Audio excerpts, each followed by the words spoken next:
আপনাদের মনে আছে সেই সময়টা যখন সব ব্যস্ততা শেষ করে বোকা বাক্সের জন্য আমরা দিনের একটি সময় যত্ন করে রেখে দিতাম। রঙিন শৈশব আর রোমাঞ্চ ভরা কৈশোর সোনালী ফ্রেমে বেঁধে রেখেছিল কথা বলার চারকোনা বাক্সটা।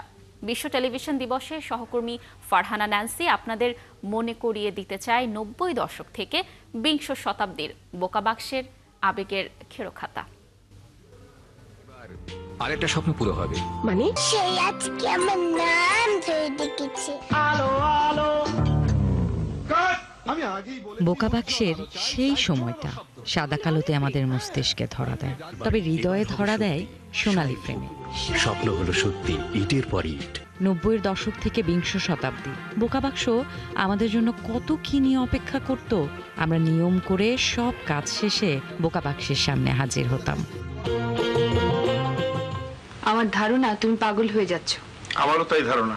বহুব্রীহিতে মধ্যবিত্ত পরিবারের জীবনবোধ, কখনো টানাপোড়েন, কখনো আবেগের সমীকরণের চিত্রায়নগুলো সেই সময়ের মানুষগুলোকে বুঁদ করে রাখত। সমস্যা পাওয়া গেছে, বাঁচা গেল, এই জীবনটা স্যার কাটিয়ে দিতে পারবেন। ইতিহাসের পাতায় বিচরণ আর রাজা বাদশার রাজ্য দখলের টান টান উত্তেজনায় ভরা টিপু সুলতান, রবিনহুড কত শৈশবের কল্পনার ক্যানভাস রাঙাত। সোনালী ফ্রেমে বাঁধানো বিজ্ঞাপনের জিঙ্গেল আজও স্মৃতিতে নাড়া দেয়। হঠাৎ ফিরিয়ে নিয়ে যায় প্রথম প্রেমে পড়ার সময়ে কারণে অকারণে গেয়ে ওঠা জিঙ্গেলগুলোতে। সুখে দুঃখে মনের মতো সঙ্গে তারে পাই, তোমায় ভালোবাসি। দারুণ বুদ্ধিমত্তা আর বিজ্ঞানের কৌশলে সুদর্শন এক যুবকের দূরদর্শিতা মুগ্ধ করে রাখে কৈশোরের রোমাঞ্চকে। মাঝে মধ্যে মার খাওয়া ভালো, মায়ের মধ্যে ভাইটামিন আছে। কোথাও কেউ নেই এই ধারাবাহিক মানুষের হৃদয়ে ভালোবাসার অভ্যস্ততায় ধরা দিত। শেষটায় মুনার ভালোবাসায় ভালো হতে চাওয়া বাকের ভাইয়ের ফাঁসি সাধারণ মানুষের মিছিলের দাবিতেও বন্ধ করা যায়নি।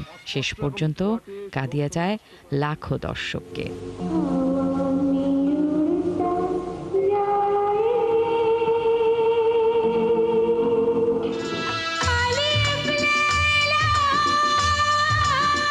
ছুটির বোনাস, শুক্রবারের আরব্য রজনীর আলিফ লায়লা বাড়ির সবাইকে আটকে রাখত টেলিভিশনের পর্দায়। এখন রক্তের বদলে রক্ত দিতে তৈরি হয়ে যা। কেমন আছে কঙ্কা ভাইয়া? রবিবার আসলে পরিবারের সবার জন্য বোকা বাক্স তুলে দেয় মানুষের ভেতরের চরিত্র নিয়ে যাপিত জীবনের গল্প। আজ রবিবার এদের দাদাজান একটা গুলি ভরা পিস্তল নিয়ে ওনার বড় ছেলেকে খুন করার জন্য খুঁজছে।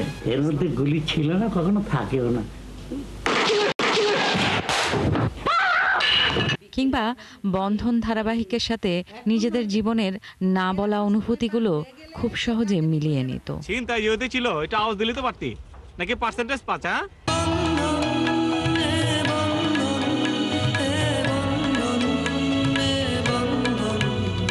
বোকা বাক্সের ধরন পাল্টে গেছে, কখনো বিশাল আকারে, আবার কখনো ছোট হয়ে হাতের মুঠোয়। আবেগের সেই টেলিভিশন এখন কেবল যন্ত্র, ডিজিটাল যুগে সোনালী অতীত। হারিয়ে গেছে হৃদয়ের সাথে শক্ত যোগাযোগ।